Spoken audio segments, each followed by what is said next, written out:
ये क्वेश्चन आपका class 10th mathematics arithmetic progression का है, जिससे कि हमने सीबीएसई बोर्ड एग्जामिनेशन 2024 के एक सेट से लिया है। ये क्वेश्चन आपका एनसीईआरटी का जो टेक्स्ट बुक है उसमें भी आपका एक एग्जाम्पल है। क्वेश्चन में इस प्रकार से बोल रहा है, if the sum of the first 14 terms of an AP is 1050 and first term is 10, then find the 20th term and the nth term. यानी कि आपको जो गिवन है वो है सम दे दिया है 14 टर्म्स का किसी एपी का, और इसका फर्स्ट टर्म भी दे दिया है जो कि इसमें 10 दिया हुआ है। हम देखते हैं इस क्वेश्चन को किस तरह से सॉल्व करेंगे। देखो जो गिवन है उसे हम स्टेट कर लेते हैं। गिवन है आपका S14 जो है वो दिया हुआ है 1050 एंड जो फर्स्ट टर्म है वो दे दिया है आपको 10 एंड 14th टर्म है, तो इसका मतलब आपको n भी यहां से मिल गया 14th। अब हम इसको सम वाले फॉर्मूला में अप्लाई करेंगे। तो हमें पता है Sn जो होता है वो होता है आपका n/2 into 2a plus n-1 into D. यहाँ आपको निकालना है S14, तो S14 इज इक्वल टू हो जाएगा 14/2 into 2a plus 14-1 into D. और हमें n भी गिवन है, साथ में हमें a की वैल्यू आपको 10 दिया हुआ है, यानी कि फर्स्ट टर्म इसमें 10 है। और S14 जो है आपका सम ऑफ 14 टर्म्स ये दिया हुआ है 1050।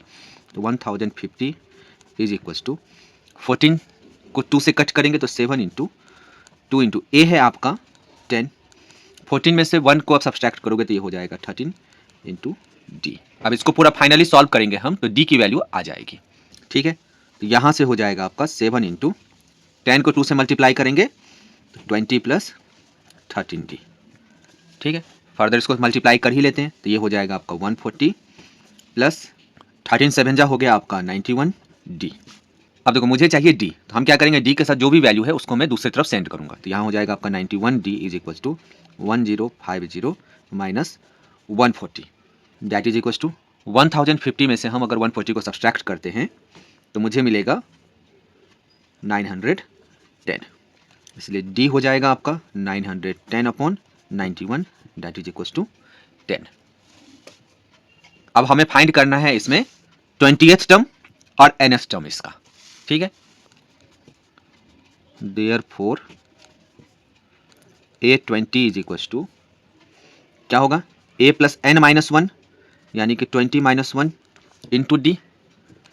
ए आपका दिया हुआ है 10 प्लस 19 इंटू डी की वैल्यू आई है आपको 10, तो ये हो जाएगा 10 plus 190 that is equal to 200। So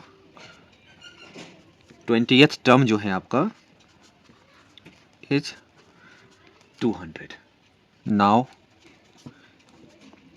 nth term भी फाइंड करना है। एनसीईआरटी में आपको सिर्फ 20th टर्म तक ही दिया हुआ है, इस क्वेश्चन में आपको nth टर्म निकालने के लिए भी बोल रहा है। तो अब हम क्या करेंगे, n की जगह पे हम n ही रहने देंगे, that is equal to a plus n-1 into D.